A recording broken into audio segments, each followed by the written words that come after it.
and the reservations we've raised and our experience in this room,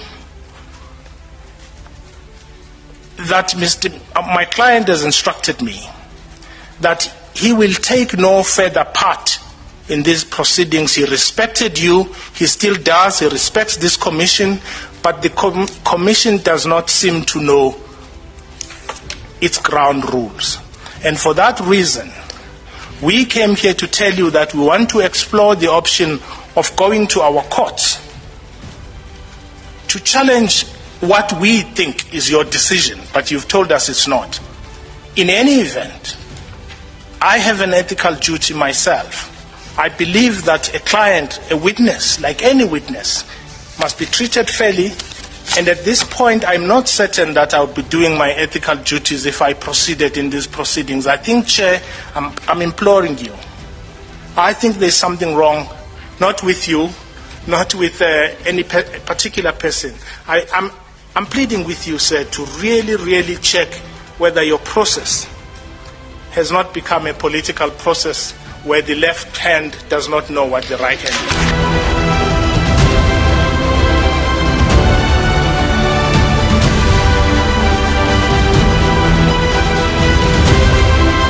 Billions spent, years of inquiry. But is South Africa any closer to justice? Or was the Zondo Commission just a political weapon? Welcome to Inkarhi Its Time. I'm Kondos, and today we are unpacking one of the most controversial and expensive investigations in South African history, the Zondo Commission. Was it worth the billions of taxpayers' money, or did it serve a selective agenda? Stay with me as we delve into the facts, the criticism, and the lingering questions about this landmark inquiry. Why was the Zondo Commission established? In 2016, former public protector Advocate Thulima Donsela's state capture report exposed the allegations of state capture by private interests, particularly the Guptas, influencing government decisions. The commission was formed to uncover the truth and ensure accountability. It aimed to restore integrity to South Africa's governance. But did it succeed? The findings and achievements. The commission worked for 4 years uncovering how state institutions like Eskom, Transnet, and SAA were hollowed out by corruption. It implicated over 1,400 individuals and entities and recommended criminal investigations against several high-profile figures. The criticism. Was it truly unbiased? Critics like Ike Khumalo argued that Chief Justice Raymond Zondo may have acted more like a politician than a neutral arbiter. He claims Zondo focused excessively on former President Jacob Zuma while overlooking evidence implicating President Cyril Ramaphosa. Was this selective justice, or did the commission simply follow the evidence? So, Raymond Zondo is a politician. Raymond Zondo, come on. Raymond Zondo, he listens to evidence. Matsila Koko is not a small guy. Brian Molefe is not a small guy. These are CEOs. Previous CEOs of Eskom, Transnet. Yeah, these guys, they tell him, Cyril Ramaphosa is involved. Nabo Shanduga, Nabo Tenko, Eskom. We ignore that. Because as an impartial judge. Yes, he was not supposed to ignore that. He was supposed to go after Cyril Ramaphosa as well as if he wants to go after Zuma. This is the situation. You cannot hide behind the terms of reference and say the Truth Commission or State Capture Commission says here are the terms of reference. We focus on this. Here's the mandate. Yeah, because we can only stick to this. Let me show you how ridiculous that is. If I'm a police officer, I'm going to arrest someone, Lundi. He's a gangbanger, he's involved in cash in transit. Along the way, I see a person raping a woman. What do? Do I say my terms of reference is going so to unfortunately arrest? I can't deal with this crime. I can't deal with this crime because sure. But that is nonsense. The same way as in court. If I'm a judge, I'm sitting there, Penuel is charging a murder. And I find with murder, it's a crime that requires intention. intention cannot stick here because I'll charge you for negligence, which is culpable homicide. You know, if you remember in my case of Chup, you know, sure. The debate was that, you know, is it murder in the first degree or is it culpable homicide? Nabo Oscar Pistorius, dollars eventualists, you know, all those things which we charge him direct, but you cannot just escape, you know, because I can charge you attempted murder. You find good the attempted murder cannot stick because you had no intention to murder the person, but assault sticks. 100%. So Zondo was supposed to do that and say, you know what, Cyril Ramaphosa is involved. We've got load shedding. You know, Pusasa and they mentioned that Andile Ramaphosa is involved, but he targeted Zuma. There was a period in the politics of South Africa where we were wrongly mobilized against President Zuma. Like to say, he's the most corrupt leader, the state capture, and all sorts of nonsensical characterization of the period where he was head of state and president. And we, of course, during that period, joined into the band, were gone and coincidentally joined by the establishment and mostly by even the descendants of the settlers who got to go into the Zuma must fall nonsense that got to happen that time. Then we pushed for state capture inquiry. But you know the most important thing, I was thinking about it now systematically, that my turning point about the whole perception was actually the inquiry itself on state capture. That interesting. Yeah, because I got to realize something which I think is very important, that one, there is no wrongdoing which was pointed on President Zuma in the whole inquiry. Zero. I'm not saying this now because I'm in controversies.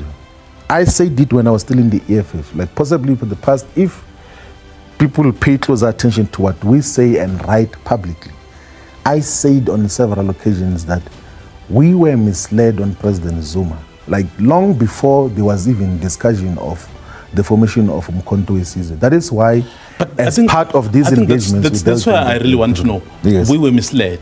Yes. Who misled you?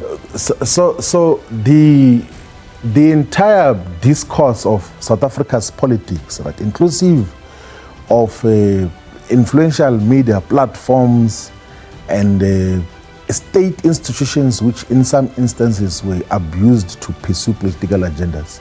It's not a secret that as public protector, Thuli Madonsela was in pursuit of a narrow political agenda. It also shows with what she got to do and who she got to associate with after her office as a public protector. At that time, we thought she's a genuine person who is in pursuit of a genuine agenda, but she was in pursuit of a class agenda which sought to portray President Zuma as corrupt, to portray President Zuma as a person who is not living within the constitution, and she was doing so in protection of the white capitalist establishment. And we somehow fell into that trap, and that is why we supported Thuli Madonsela and said, let's have state capture inquiry and everything else. The inquiry happened. None of those monumental accusations that were made against President Zuma were proven then. Even in his absence, like they couldn't come and say, no, you didn't defend yourself. We've got the evidence that you bought a multi-million mansion in Dubai. You took billions of rands out of the state. They couldn't prove. There's so many allegations that we're making against the Siyabonga Gama, Lucky Montana, Brian Mulefe, all the critical role players in the government of President Zuma, but they were opposing them because those were beginning to push a proper radical agenda which was going to undo the injustices of the past and balance South Africa's economy to reflect its demographics in terms of population. The cost of accountability. With over 1 billion spent, many South Africans feel the cost didn't match the outcome. Prosecutions have been slow and tangible results remain limited. Did this inquiry achieve its goal of accountability? Or did it leave the nations with more questions than answers? Infections. Well, what the Zondo Commission is, it is actually washing the ANC's dirty linen in public. That is what it is all about. And what we are seeing, all of us, the whole world, is watching what is coming out of the ANC's dirty linen. The ANC tried to to say, no, this is Jacob Zuma's dirty linen, it's not our dirty linen. But actually it is the ANC's dirty linen that is being washed in public. And the ANC, the ones who are giving evidence. Remember, the people who are giving evidence ANC members. ANC members. They're all ruling party members. There's been no Azapo there, there's been no PAC, No no DA, no EFF, because it's the ANC that committed the corruption acts. This book is also about something called the establishment. And again, I'll leave that to you to in your own time, investigate what that means. The establishment. There's something very powerful that rules us called the establishment, and you can't touch it. But that is, it is omnipotent and everywhere. And one of the tools that the establishment uses to survive is something called the narrative. So there's a narrative. Once a narrative has been established, it doesn't matter what you do or what you say. The establishment establishes the narrative, and that is the narrative. So Moses Kakane can stand up on the top of the Carlton Center or anywhere and say, I did not walk out of the Zondo Commission. He can explain it to you 1,000 times. It does not matter. The establishment decided that he walked out, he defied, and that's it. 100 years from now, when you say Moses Kakane, they can say, oh, that one who walked out of the Zondo Commission. Why? Because the establishment has got tools to ensure that it gets into your minds and stays there and repeats things and demonizes those that it wants to demonize, praise those that it wants to praise. Until if you are weak-minded, you probably also think to yourself, okay, maybe I'm mad, because everyone says you're mad. So those are the things. Then the Zondo Commission undoubtedly revealed the rot within our system.